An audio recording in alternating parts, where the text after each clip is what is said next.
நாடு. இது என் case.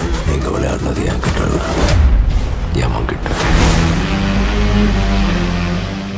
Hi everyone, welcome to Om Brewok Stories. Semoga kalian sehat selalu dan diberikan rezeki yang berkah ya. Kali ini Om akan membawakan alur cerita film India Selatan lagi nih.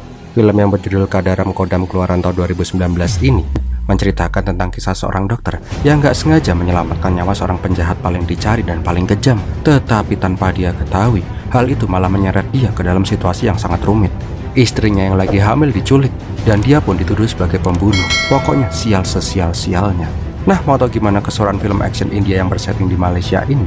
Nggak usah pakai lama, Om Brewok Story bumper lah.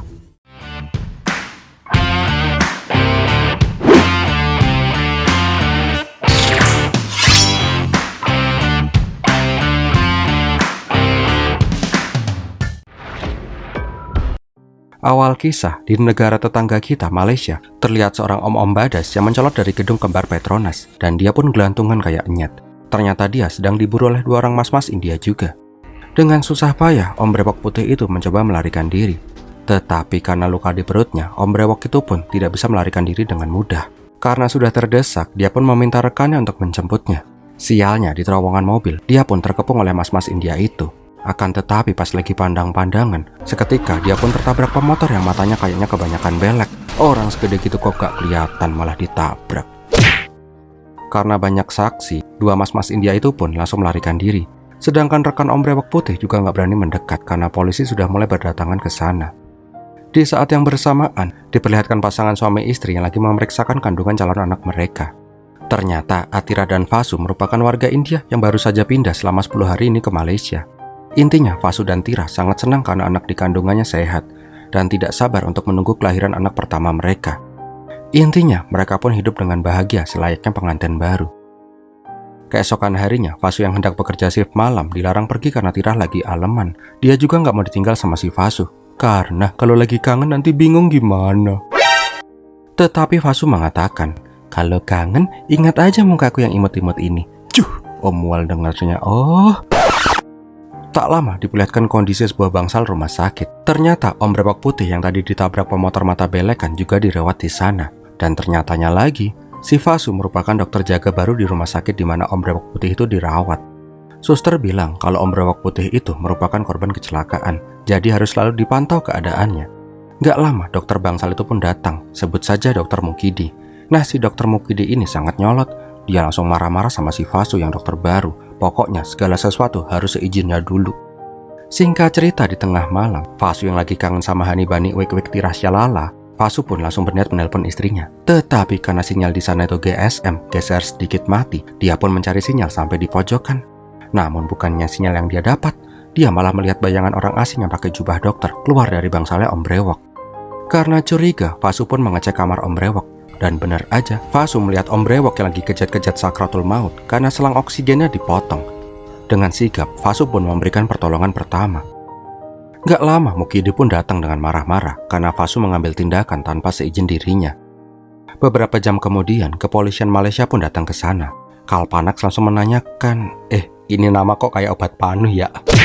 Intinya, Kalpanax menanyakan, kenapa kok ada orang yang ingin membunuh Om Brewok Putih?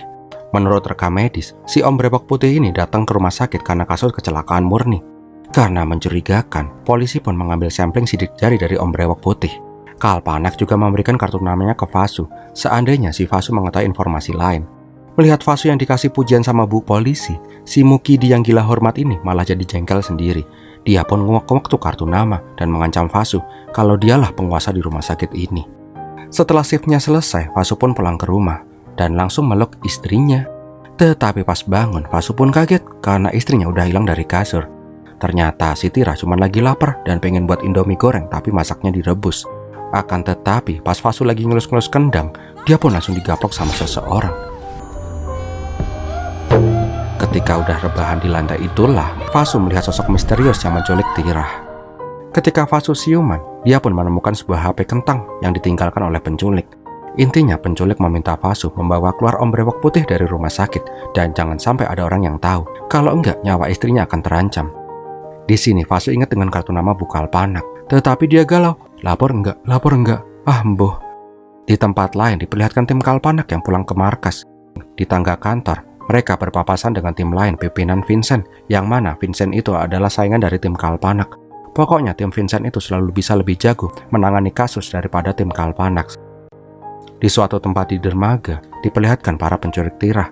Mereka mengatakan kalau Om Ewok Putih akan segera bebas. Sedangkan di rumah sakit, dengan campur aduk, Vasu pun mencoba mencari cara membawa Om Brewok Putih itu keluar dari rumah sakit.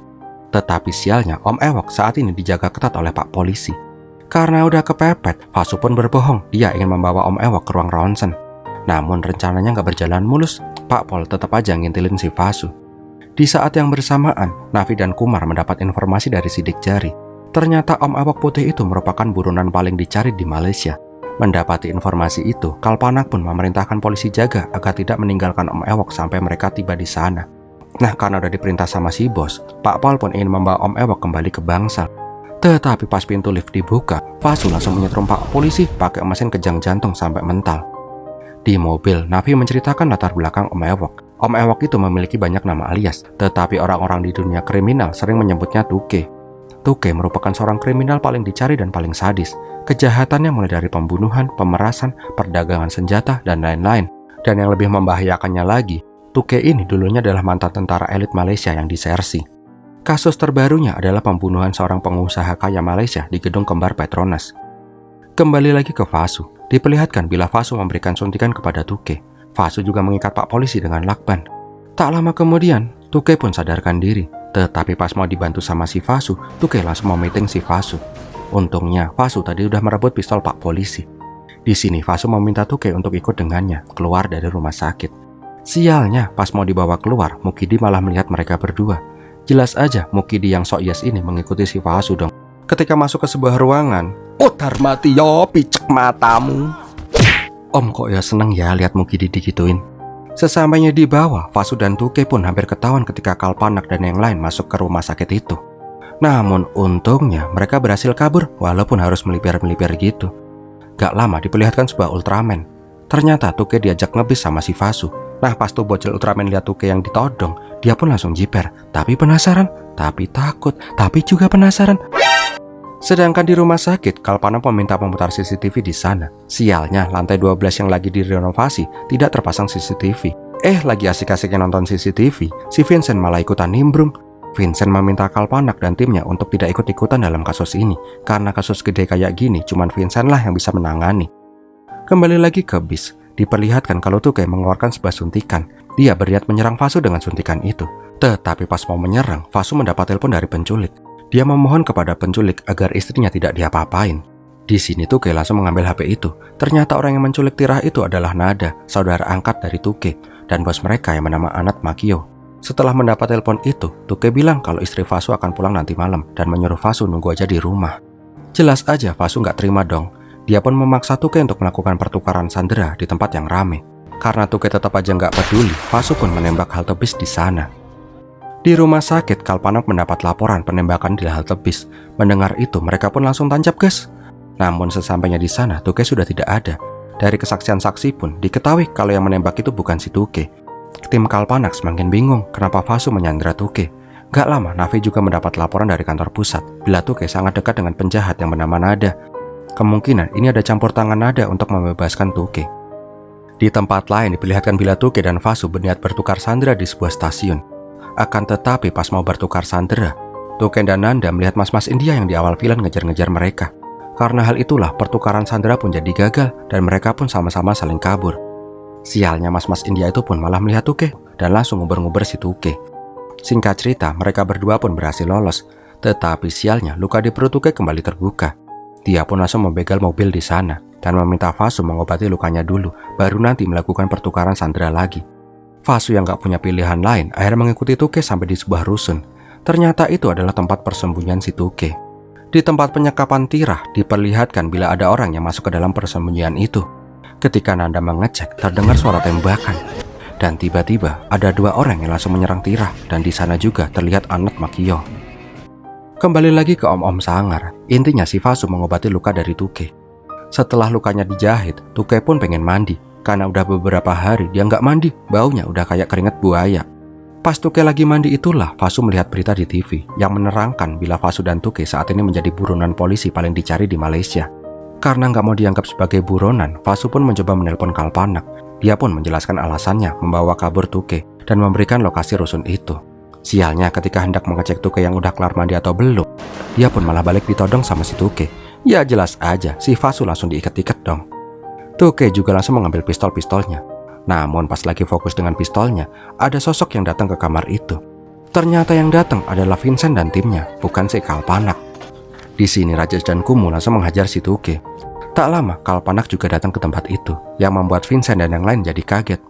Sialnya lagi, dua mas-mas India yang ngejar-ngejar Tuke dari kemarin itu juga datang ke sana dan langsung memberikan kalung milik Tirah ke Vincent. Menyadari kalau kalung itu milik istrinya, Fasu pun bilang ke Kalpanak. Tetapi semua telah terlambat. Vincent langsung menembak Kalpanak hingga entet. Oh alah, ternyata penjahatnya si Vincent, cuk. Setelah membunuh si Kalpanak, Vincent meminta Rajesh dan Saridi untuk membunuh Tuke dan Fasu. Namun sebelum mengeksekusi mereka berdua, Rajesh malah menemukan tumpukan uang di lemari. Namanya orang serakah kan ya, dia pun malah sibuk mengambilin tuh uang. Bahkan pas nemu minuman pun, dia malah asik minum dan menawarkan ke Saridi. Sialnya pas dilemparin botol itulah, Saridi nggak bisa menangkap. Nah, melihat botol yang pecah dan ada korek Zippo yang nganggur di sana, Tuke dan Fasu pun saling berkode.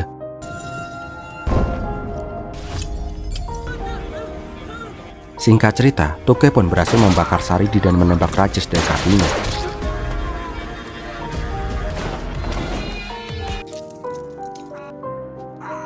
Setelah membebaskan Fasu, Tuke pun menginterogasi Rajesh kenapa mereka mengejarnya. Karena nggak punya pilihan lain, Rajesh pun menceritakan semuanya. Otak dari semua ini adalah si Vincent. Selain menjadi detektif polisi, Vincent juga bekerja sebagai pembunuh bayaran. Suatu hari, dia mendapat order membunuh seorang pengusaha kaya atas perintah anaknya sendiri yang ingin menguasai perusahaan ayahnya itu. Karena ingin mendapat uang yang lebih banyak, Vincent pun membuat seolah-olah ini adalah kasus pembunuhan. Dia juga mendatangi Anat Makio untuk bekerja sama. Dari Anat Makio lah, Nanda dan Tuke mendapat misi mengambil berkas penting di rumah pengusaha itu. Tetapi semua itu hanyalah jebakan. Pas mengetahui penguasa itu sudah mati, Tuke langsung diserang oleh anak buah Vincent, agar seolah-olah Tuke lah yang membunuh pengusaha itu, dan Vincent berhasil menyelesaikan kasus itu sebagai polisi. Tetapi karena pengalamannya sebagai mantan pasukan elit, Tuke pun berhasil lolos, dan selanjutnya seperti yang kita lihat di awal film. Namun sialnya, di ruangan itu ternyata ada kamera CCTV. Vincent yang mengetahui itu tidak ingin Tuke selamat, karena bila Tuke selamat, Tuke bisa bersaksi dan video itu pun bisa menjadi bukti kalau Vincent lah pembunuh pengusaha itu. Rajesh juga mengatakan kalau rekaman video itu saat ini sedang di tangan Vincent dan disimpan di ruangannya di kantor polisi. Gak lama polisi pun sampai di rusun itu. Karena sudah terpojok, Tuke pun langsung penean di jendela dan petangkringan turun dari rusun itu kayak Spider-Man. Sedangkan Fasu yang melihat Tuke petangkringan malah mumet. Lah aku gak berani, lah petangkringan kayak gitu.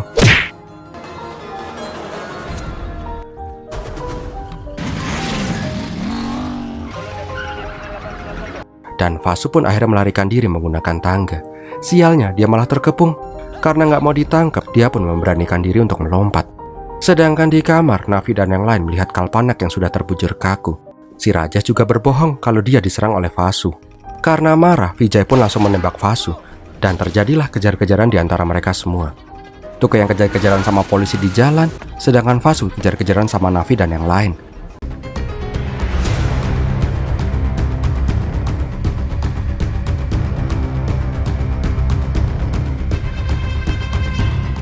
Nyoh pangan ikan pindang.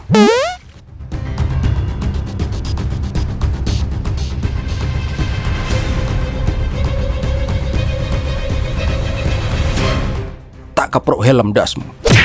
Singkat cerita, Tuke yang terdesak berhasil membegal mobil dan kejar-kejaran lagi.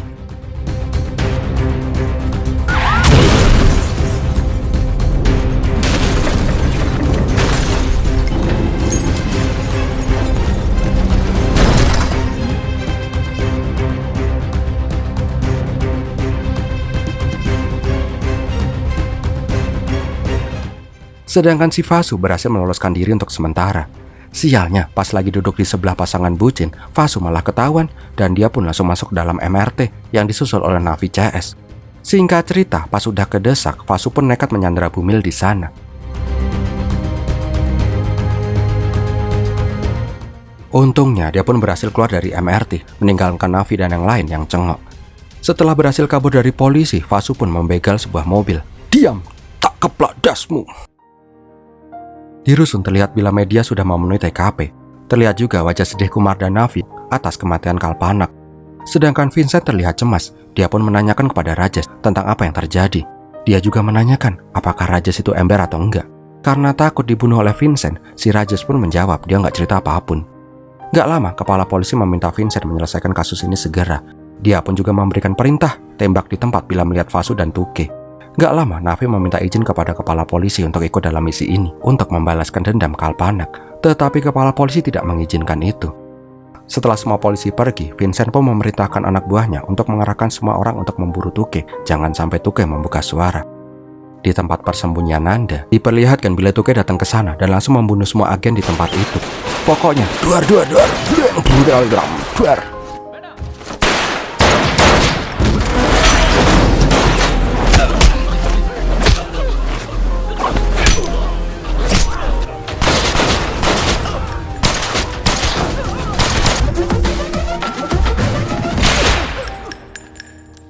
Tak lama kemudian, Fasu juga datang ke tempat itu.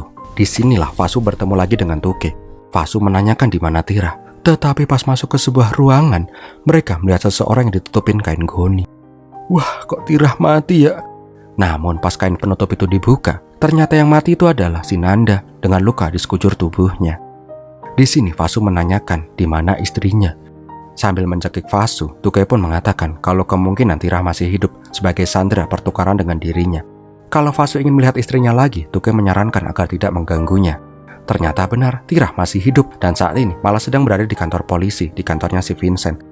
Tetapi Vincent mengatakan kalau Tuke dan Fasu sudah berhasil dibunuh, dia memerintahkan Kumu untuk membunuh Tira dan buat seolah-olah sebagai bunuh diri.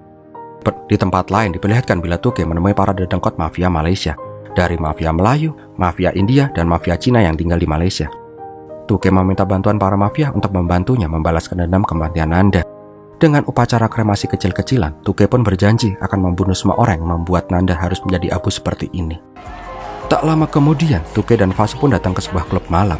Dengan bantuan orang dalam, Tuke pun berhasil masuk ke kamar privat Anat Makio yang lagi ditemenin sama Mbak Semledut.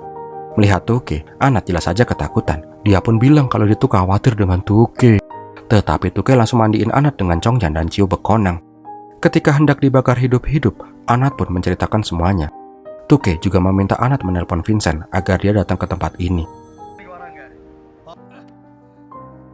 Setelah selesai, Tuke pun berniat membunuh Anat dengan bantal. Akan tetapi, Fasu memohon kepada Tuke agar tidak ada lagi pembunuhan. Dan Tuke pun meninggalkan Anat. Duh, baik ternyata. Bangke, bunuh juga ternyata.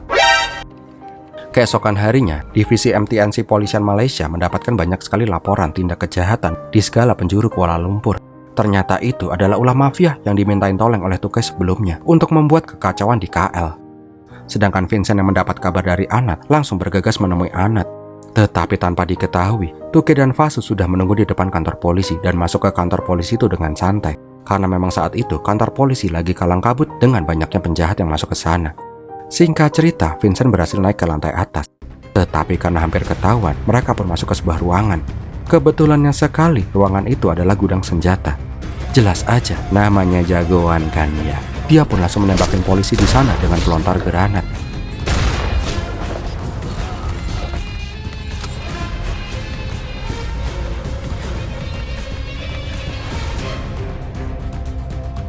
Di tempat Anat, Vincent menyadari bila Anat ternyata sudah mati. Dia pun langsung memerintahkan Kumu untuk mengeksekusi Tira. Di tengah kekacauan, Kumu pun hendak membawa Tira ke sebuah tempat.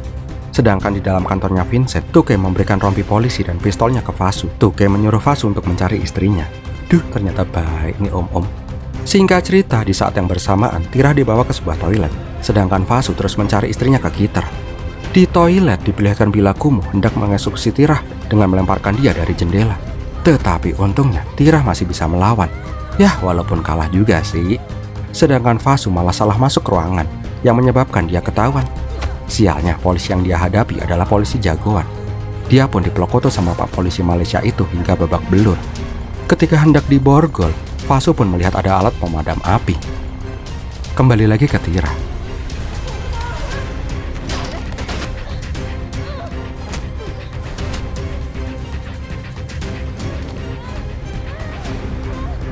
Ketika hendak diuncalkan dari jendela, Tira berhasil melawan. Tetapi pas ditangkap dan hendak ditembak perutnya, Fasu tepat waktu datang ke sana. Karena pergulatan itulah terjadi tembakan yang membuat semua polisi di sana menyadari. Singkat cerita, Kumu pun berhasil dijatuhkan. Dan untuk penutupan, Tira langsung buat Kumu jadi rujak bebek hingga tewas. Di tempat lain di ruangannya Vincent, terlihat bila dia masih aja kesusahan membuka berangkas Vincent. Akan tetapi beberapa saat kemudian, Vincent malah masuk ke kantornya. Dia pun langsung mencoba mengecek berangkasnya. Alhamdulillah wa syukurilahnya, flash disknya masih aman di sana. Jangan senang dulu. Ternyata si Tuke ini udah berdiri di sebelahnya dan menodongkan pistol ke Vincent. Karena udah terdesak, Vincent pun mencoba menyuap Tuke. Tetapi Tuke jelas saja nggak mau dong, dan terjadilah pergelutan di sana.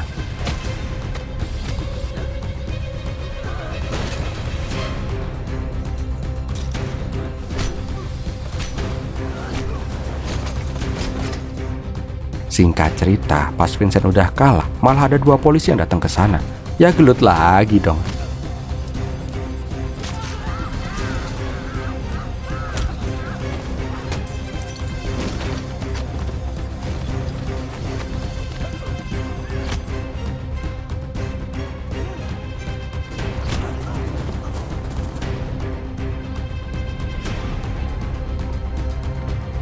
Di saat yang bersamaan, Fasu dan Tirah pun mencoba melarikan diri. Tetapi pas lagi ngumpet di ruang arsip, Tirah mengalami pendarahan hebat. Di saat itu jugalah Navi dan Kumar berhasil menemukan mereka dan menangkap si Fasu. Pada saat di luar, mereka juga berpapasan dengan Tuke yang loyal begitu aja jalannya. Tetapi pas sudah sampai di bawah, Tuke menelpon seseorang. Dan ternyata Tuke menelpon HP yang ada di dalam kantongnya si Fasu. Di kantong itu juga ada flash disk pembunuhan si Vincent.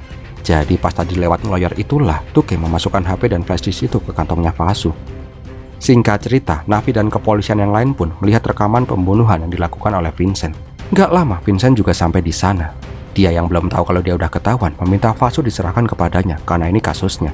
Namun pas melihat rekaman itu lagi diputar, Vincent gak bisa berkata apa-apa lagi. Sedangkan Tuke berjalan dengan slow motion dan keren keluar dari kantor polisi.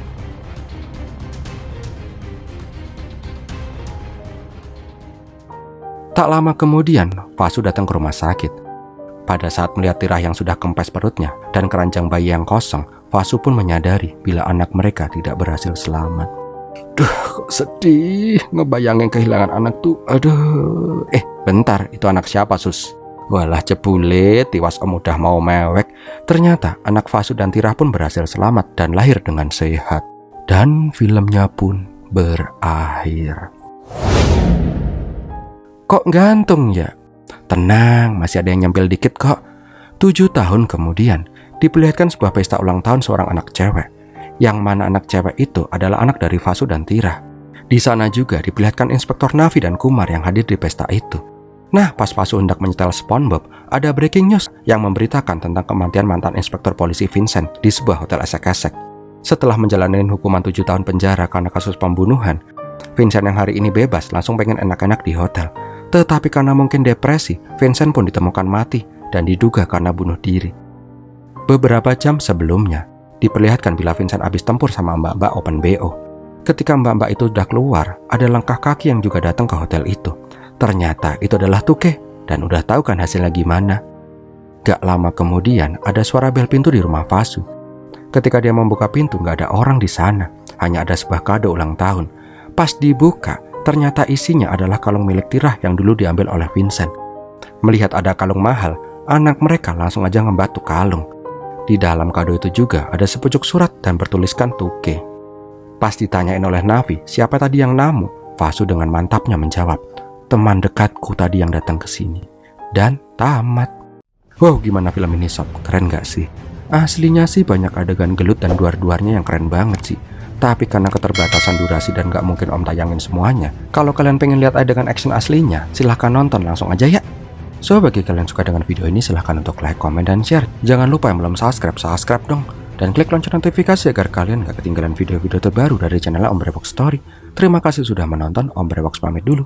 Pir milatin.